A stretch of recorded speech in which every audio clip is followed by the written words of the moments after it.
Friends, वैसे हमारे साथ के सभी दोस्तों की मांग थी कि पेडागॉजी सेशन का कोई अच्छा सा वीडियो दिया जाए, तो मेरे पास बहुत सारे कॉल आ रहे थे, तो मैंने कहा लाइए आज मैं पेडागॉजी से रिलेटेड एक वीडियो बनाती हूँ। वैसे अगर आप मेरे चैनल को नया देख रहे हैं तो प्लीज़ मुझे सब्सक्राइब ज़रूर करें और मेरी वीडियोस को शेयर करें, ज़्यादा से ज़्यादा लोगों के बीच में शेयर करें, ठीक? और लाइक्स करना बिल्कुल भी मत भूलें।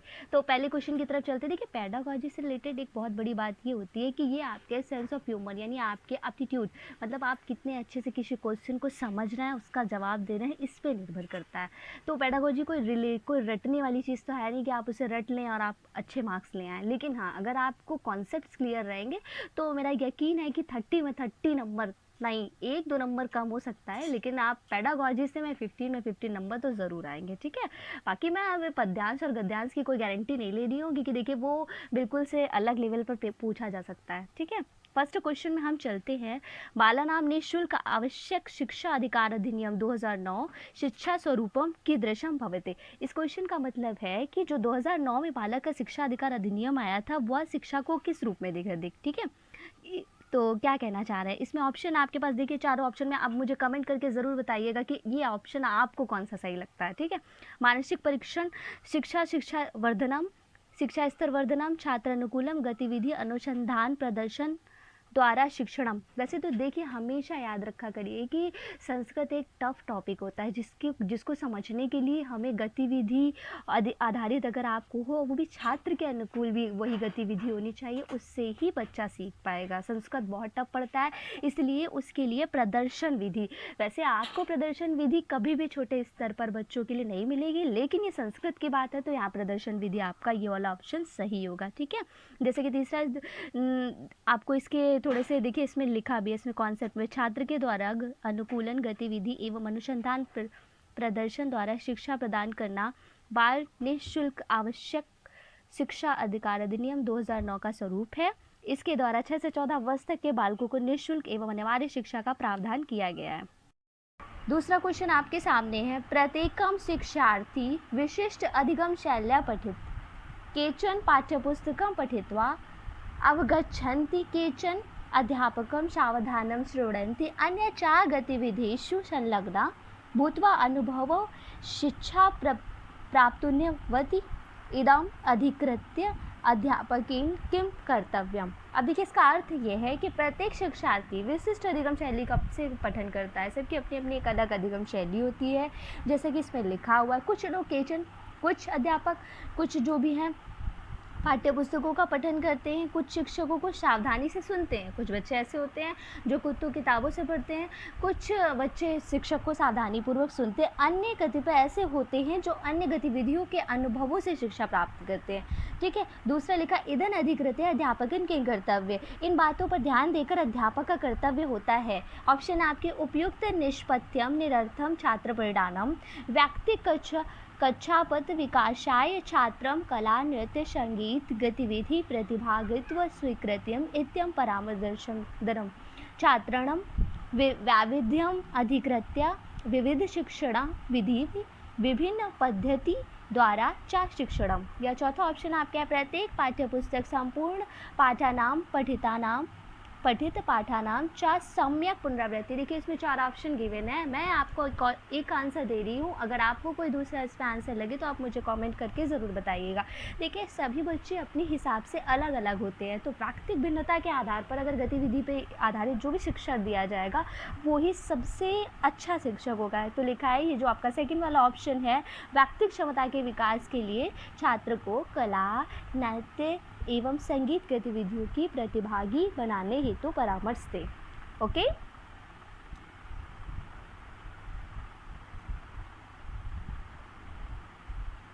तो अधा प्रारंभिक स्तरीय गीत श्लोक गायन महत्व संबंधानी कानिचित वाक्यानि लिखितानि किम कथनम असमीचीनम। ठीक है, इसमें कौन सा कथन आपका दिया गया है? तो देखिए, सबसे पहला कथन है इसमें, छात्र ध्वनि सौंदर्य अनुतानेन च प्रमुदिता भवेयु, छात्र नवीन शब्दान् सनानंद पठेयु, छात्राणाम् अनुकरणात्मकं कौशलम विकसित भवति। देखिए सबसे थर्ड वाला ऑप्शन सही है आपका, अनुकरणात्मक कौशल्य विकसित करेगा। छात्राम लक्ष्य संबंधानि ध्वनि परिचितम भवेयुः, ये नहीं है। देखिए इसमें सी वाला ऑप्शन आपका सही है। ठीक है, तो छात्र अनुकरण कौशल विकसित करेंगे। ठीक है, ओके। बहुत इंपॉर्टेंट क्वेश्चन है, देखा जाए संस्कृत के पेडागॉजी सेक्शन के हिसाब से देखा जाए तो ये बहुत इंपॉर्टेंट क्वेश्चन है। एक अध्यापिका रचनात्मक मूल्यांकन कार्यार्थं छात्रेभ्यः लघुकथां लेखनं संवर्धक कार्य प्रयच्छति। ठीक है, अस्य कार्यस्य मूल्यांकन किं सर्वाधिक महत्वपूर्ण। इसमें एक क्वेश्चन पूछा गया है कि एक अध्यापक या रचनात्मक मूल्यांकन हेतु छात्रों को एक लघु कथा लेखन संबंधी कार्य प्रदान करता है। इसमें छात्र के देखिए इसमें छात्र के को क्या करेंगे, किसके हिसाब से वो उनका मूल्यांकन करेंगे। नंबर फर्स्ट ऑप्शन आपका है इसमें मौलिक रचनात्मकानि च कथा सामग्री रुचिकराणि चारित्राणि एवं व्याकरण निष्ठम भाषा च। तो देखिए कहीं ना कहीं जब कभी भी आपका लेखन संबंधी कार्य होता है तो वो हमेशा आपकी मौलिक रुचि और चरित्र के बारे में जानकारी लेने के लिए कह रहता है। सुंदर शीर्षक के लिए ऐसा कुछ नहीं है, उनका वो है सच्चरित्र प्रभावयुक्त प्रस्तुतिकरण। ऐसा नहीं कि आप छोटे बच्चे से आप प्रस्तुतिकरण कराएं, सुस्पष्ट स्वच्छ हस्तलेख, नहीं, ऐसा कुछ भी नहीं होता। अगर कहीं मात्रा भी गलत होती है, जैसे हिंदी की बात करें, तो भी वो उनके भावों को समझने का प्रयास किया जाता है लेखन में। ऐसा नहीं होता है कि उनकी हैंड राइटिंग वगैरह, जो भी टीचर समझती है कि बच्चा किस तरह से कितना अच्छा अपने विचारों को प्रकट करता है, इसलिए ही हमारे लिखित का जो भी है लेखन कार्य दिया जाता है। क्वेश्चन स्टार्ट हुआ है आपका। हाँ, देखिए क्वेश्चन क्या है आपका। तृतीय कक्षाया एक छात्र कथयति सा कथयति इदम किम प्रदर्शयति। ठीक है, क्या कह रहा है, देखिए इसके लिए ऑप्शन आपका दिया गया है। भावी काले शुद्ध वाक्यानि प्रयुक्तम तथा शुद्ध वाक्यम स्मर्तव्यम। छात्र पठित लट्लकारस्य रूपाणां प्रयोगे समर्था अस्ति। सा धातु स्वरूपम विस्तृत त्रम्यत्य पठित सिद्धांतानाम अतिसामान्यीकरण करोति। तीसरा ऑप्शन है छात्र समाधानम कार्य ना करोति अतः दंडनीय। और चौथा ऑप्शन है बालिका समुचित रूपेण व्याकरणम ना पठित अतः तस्या विशिष्ट पाठनम भवेति। देखिए इसमें क्वेश्चन ये पूछा है कि एक तीसरी क्लास की एक बच्ची है कक्षा की, वो छात्र से एक छात्र कथति क्या एक किसी बच्चे से वो कह रही है सा कथति, यह वाक्य प्रदर्शित करता है वो क्या, देखिए ये वाक्य प्रदर्शित करता है कि जो बच्ची है बालिका वो सा कथति ये शब्द का उपयोग कर रही है। तो ये इसमें इसके लिए क्या हो सकता है, भावी कालीन शुद्ध वाक्य शुद्ध वाक्य का प्रयोग कर रही है, नहीं। देखिए वो छात्र, देखिए पहली बात है कि वह इस छात्र कहती कि छात्र पठित लट लकार के रूप को प्रयोग करने में समर्थ है, किंतु वह धातु की ये विस्तृत कर पढ़ सकने के सिद्धांत का अति सामान्यीकरण कर रही है कि मतलब बच्चे को पढ़ा दे। तो ऐसी स्थिति में देखिए ऑप्शन दिया गया, ये ऑप्शन सही है, या फिर उसे कार्य नहीं आ रहा है इसका समाधान, छात्र समाधानम कार्य ना करोति अतः उसे दंडनीय, क्या आप उसे दंडनीय करेंगे, या फिर तस्य विशिष्ट पाठनम भवेति। देखिए इसका बी वाला ऑप्शन इसका बिल्कुल सही होगा। देखिए यही ऑप्शन सही होगा। देखिए कहीं ना कहीं संस्कृति पेडागॉजी के लिए एक सेक्शन ये भी होता है कि सारे क्वेश्चंस को पढ़िए और जहाँ पर भी दंड की बात आए, ऐसी कोई नकारात्मक शब्द दिखे, तो पहली बात तो पेडागॉजी सेक्शन का क्वेश्चन सीधे गलत हो जाता है, उसे इंक्लूड ही नहीं करते हैं। देखिए जैसे कि आपके सामने एक नया क्वेश्चन आया है, सरिता भाषा कक्षायां बृहद पुस्तकानां यानी बिग बुक प्रयोग करती है करोति, ठीक, प्रयोगम करोति बृहद पुस्तकानि इति संकल्पनाया अभिप्राय अस्ति। ऐसी संकल्पना का क्या अभिप्राय है, ठीक है। तो आपका ऑप्शन है अधिकाधिक सूचना युक्त बृहद स्थूल पुस्तकानि मिलित्वा वाचनार्थम सचित्र पाठ्य पुस्तक वस्तु युक्त बृहद पुस्तकानि। तीसरा ऑप्शन है विभिन्न आयु वर्गीय उच्च स्तरीय छात्रेभ्यः निर्वातानि पुस्तकानि। ये चौथा ऑप्शन है ग्रहेषु पचनात् बृहद आकारयुक्तानि पुस्तकानि। इसमें आपका बी वाला ऑप्शन सही है, ठीक है। मिलित्वा वाचनार्थम सचित्र पाठ्य पुस्तक युक्त बृहद पुस्तकानि। क्वेश्चन और आपके सामने है, निम्नलिखित वाक्य द्वयम पठत, ठीक है। अध्यापिका बालकं पृच्छति, बालकम अध्यापक का पृच्छति किम स्पष्टीकृतम इदम समीचीनम उदाहरण। देखिए इस तरह के क्वेश्चन में बोला गया अध्यापिका बालकम पृच्छति, अध्यापिका बालक से पूछती है, बालक अध्यापिका से पूछता है। इन दोनों वाक्यों में यह स्पष्ट होता है कि यदि, देखिए इसमें यह यदि विभक्ति परिवर्तन भवति वाक्यस्य अर्थम अपि परिवर्तन, यदि विभक्ति का बदलाव होगा तो वाक्य में परिवर्तन भी हो जाएगा। ठीक है, वाक्य भी बदल जाए क्योंकि विभक्ति के कारण लिंग कालांतर आदि में परिवर्तन होता रहा, सहायक होते हैं। ठीक है, तो तीसरा वाचक वाच्य में परिवर्तन नहीं हो रहा, संज्ञा के सर्वनाम में परिवर्तन नहीं हो रहा, उभयो वाक्य के भी भेद नास्ति, ठीक, दोनों वाक्यों में भेद नहीं हो पा रहा है, ऐसा कुछ भी नहीं है, वाक्य विभक्ति में परिवर्तन हो रहा है। प्रज्ञाचक्षु बालकः नवीन विद्यालये चतुर्थ कक्षायां प्रविशति, अध्यापिका मिश्रित प्रतिक्रिया प्रदर्शयन्ति, निम्नलिखित किं कथनं समाविष्टं शिक्षा प्रदर्शयति। देखिए इसमें फर्स्ट ऑप्शन अहम चिंतयामि, देखिए इसको पूरा पढ़े ना पढ़े लेकिन एक चीज़ समझ में आती है, उद्दंडाम छात्रम पीडयति, ऐसा कोई भी ऑप्शन सही नहीं होगा। ठीक है, अनेन छात्रम परस्पर मिलित्वं पठितु पुनश्च परस्परम सायं, जब भी परस्परम सायं करोति की बात होती है तो ये वाले ऑप्शंस आपके मोस्टली सही होते हैं और यही सही भी है। ठीक है, जैसा कि ये क्वेश्चन आपके सामने 84 क्वेश्चन है, कक्षा प्रयोजना अंतर्गत एका अध्यापिका छात्रेभ्यः पाचनकलाया सामान्य प्रशिक्षणं दातुम् इच्छति, देना चाहती हैं, एकस्य छात्रस्य अभिभावकः इदम् अस्वीकृत्य कथयति यत् तेषां परिवारे पुरुषाः पाचनक्रियां न कुर्वन्ति, अध्यापिका किं कर्तव्यम। इसका अर्थ है कि कक्षा प्रयोजन के अंतर्गत एक शिक्षक छात्रों को पाचन कला का प्रशिक्षण देना चाहता है, एक छात्र अभिभावक इस पर आपत्ति करता है, तो यहाँ छात्र का तो यहाँ अध्यापक का यह कर्तव्य, अब बताइए इसमें कौन सा अध्यापक का कर्तव्य होता है। ऑप्शन आपके पास 4 है, विद्यालय प्रमुखम सर्वम उक्ता अभिभावक प्रति विरोध पत्रम की विरोध पत्र उनके प्रति दिखाएं, या अभिभावकेन सह चर्चा कृत्वम स्पष्टीकरण इच्छति यत् लिंगम समृद्ध पूर्वाग्रहम अनुकृति, या तीसरा ऑप्शन है, अभिभावकस्य भावनम आदृत्यम बालकम कक्षा प्रयोजनम दूरी भवेतु परामर्शति, या फिर विरोध उपेक्षम बालकम कथयति यत् सा तस्य अभिभावक विषये किं चिंतयति।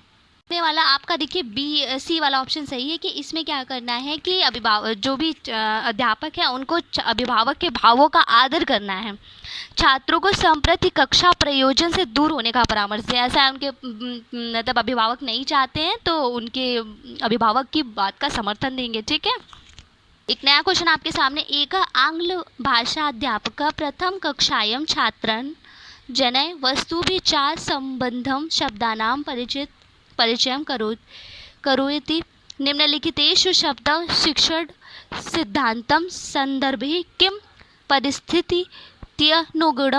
असमीचीनम्।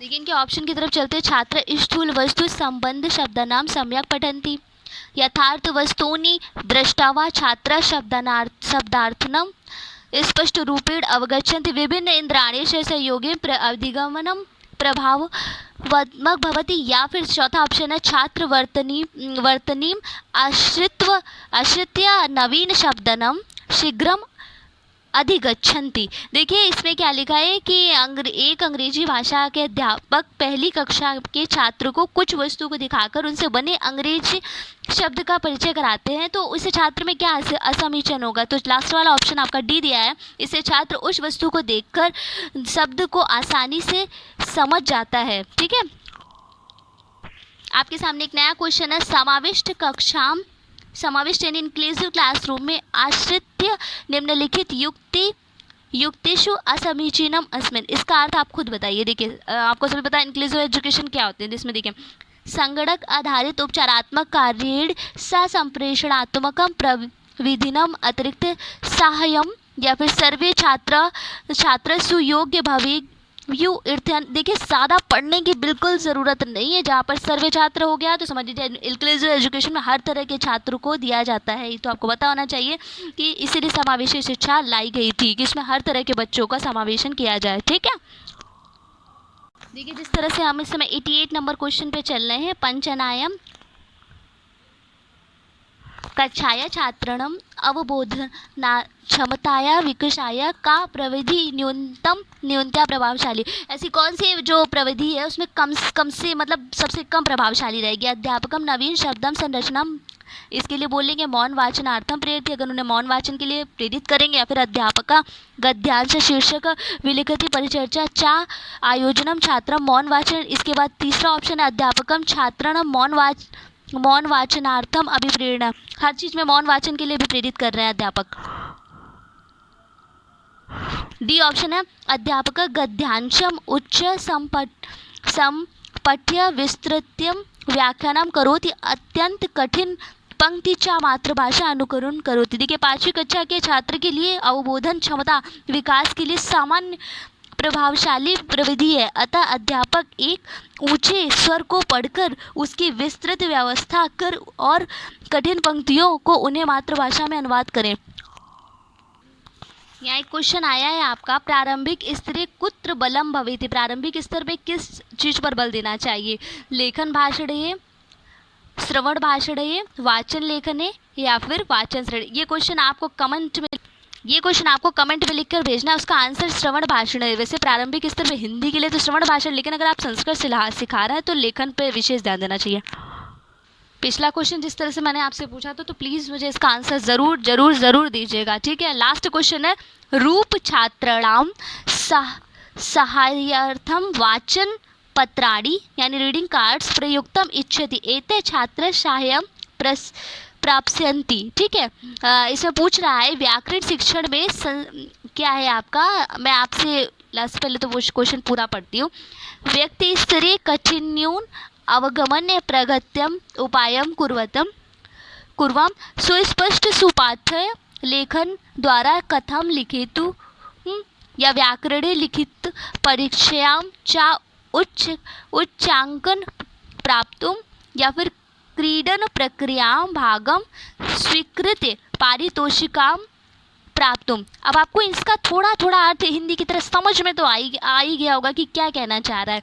और मैंने पिछले क्वेश्चन में आपको ये बताया था कि जब भी कभी भी व्यक्तिक स्तर की बात अगर आपको शब्द दिख जाए तो आपको आंख बंद करके उसी का ही आंसर लिख देना। और मैं इसका एक्सप्लेनेशन मुझे बताना था। व्याकरण शिक्षण में संस्कृत के शब्द एवं धातु रूप सहायक सिद्ध होते हैं। छात्र को वाचन पत्राणि यानी पढ़ने वाली सामग्री रूपी पत्र प्रयोग करने की इच्छा है। इस प्रकार के सहायक कार्य शिक्षक स्वयंता कठिन निवारण के लिए, देखिए जिसमें कठिन निवारण का प्रयोग होता है, देखिए लिखा कठिन अवगमन प्रगति, ठीक है, निवारण करते हुए प्रत्येक शब्द के अर्थ को स्पष्ट करता है। Thank you. प्लीज़ मेरे वीडियो को शेयर ज़रूर करें और मेरे चैनल को सब्सक्राइब करना ना भूलें। Thank you.